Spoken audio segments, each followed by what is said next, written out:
ಯಾರ್ಯಾರಿಗೆ ಮನೆಗಳಲ್ಲಿ ದನ ಕರುಗಳು ಇದಾವೆ, ಕುರಿ ಮೇಕೆಗಳು ಶೆಡ್ ಮಾಡ್ಕೊಳ್ಳೋಕ್ಕೂ ಸಹ ನಮ್ಮ ನರೇಗಾ ಯೋಜನೆಯಲ್ಲಿ ಇಂಡಿವಿಜುವಲ್ ಆಗಿ ನಿಮ್ಮದೇ ಜಾಬ್ ಕಾರ್ಡ್ ಹಾಕೊಂಡು ನಿಮ್ಮ ಒಂದು ಏನಾದರೂ ಜಾಗ ಇದ್ರೆ ನಿಮ್ಮ ಇದರೊಳಗೆ ಮನೆ ಪಕ್ಕ ಏನಾದರೂ ಇದ್ರೆ ಶೆಡ್ ಮಾಡ್ಕೊಳ್ಳೋಕ್ಕೆ ಅವಕಾಶ ಕಲ್ಪಿಸ್ಕೊಟ್ಟಾರೆ ನಮ್ಮ ನರೇಗಾ ಯೋಜನೆಯಲ್ಲಿ. ಅದನ್ನು ಮಾಡ್ಕೊಳ್ರಿ ಅಂತ ಈ ಸಂದರ್ಭದಲ್ಲಿ ಹೇಳ್ತಾ ಇದ್ದೀವಿ. SC ST ಯಾರಾದರೂ ಆಗಿರ್ಬೋದು, ಜನರಲ್ಗೆ ಆಗಲಿ ಎಲ್ಲರಿಗೂ ಇದು ಒಂದು ಅವಕಾಶ ಇದೆ. ಹಾಗೆ ಎರೆಹುಳು ತೊಟ್ಟಿ, ಕಾಂಪೋಸ್ಟ್ ಗೊಬ್ಬರ ಮಾಡ್ಕೊಳ್ಳೋಕ್ಕೆ ಎರೆಹುಳು ತೊಟ್ಟಿ ಸಹ ನಮ್ಮ ನರೇಗಾ ಯೋಜನೆಯಲ್ಲಿ ಅವಕಾಶ ಇದೆ.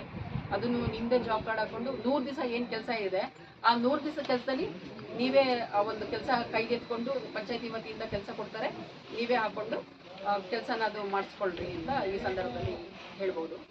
ಹಾಗೆಯೇ ಯಾರಿಗೆ IAY ಮನೆಗಳು ಸ್ಯಾಂಕ್ಷನ್ ಆಗಿದೆ ಅಂಥವರು ಸಹ ಆ IAY ಮನೆಗಳದ್ದು ರಾಜ್ಯ ವಸತಿ ನಿಗಮದಿಂದ ಅವ್ರಿಗೆ ಏನು ಬರುತ್ತೆ SC STಗೆ ಈ ಥರಗೆ ಆ ಒಂದು ಅನುದಾನನ ತಗೋತೀರಾ. ಜೊತೆಗೆ ನಮ್ಮ ನರೇಗಾ ಯೋಜನೆಯಲ್ಲೂ ಸಹ 90 ಮಾನವ ದಿವಸಗಳನ್ನ ಕೊಡೋಂಥ ವ್ಯವಸ್ಥೆ ನಮ್ಮ ನರೇಗಾ ಯೋಜನೆಯಲ್ಲಿದೆ. ಅದನ್ನು ಸಹ ನೀವು ಸದ್ಬಳಕೆ ಮಾಡ್ಕೋಬೋದಾಗಿದೆ. ಈ ರೀತಿಯೆಲ್ಲ ಸಾಕಷ್ಟು ಕಾಮಗಾರಿಗಳು ನಮ್ಮ ನರೇಗಾ ಯೋಜನೆಯಲ್ಲಿ 266 ಕಾಮಗಾರಿಗಳಲ್ಲಿ ಪರಿಸರ ವರ್ಗವನ್ನು ಮಾಡ್ಕೊಳ್ಳೋಕೆ ಅವಕಾಶ ಸಿಕ್ಕಿದೆ. ಹಾಗೆ ಕೆಲವು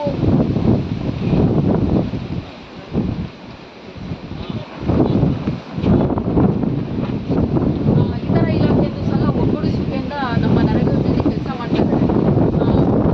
ಕೃಷಿ ಇಲಾಖೆಯಿಂದ ನಿಮ್ಮ ಜಮೀನುಗಳಲ್ಲಿ ಬದು ನಿರ್ಮಾಣ ಮಾಡ್ಕೊಳ್ಳೋಕ್ಕೆ ಅವಕಾಶ ಕೊಡಿದೆ.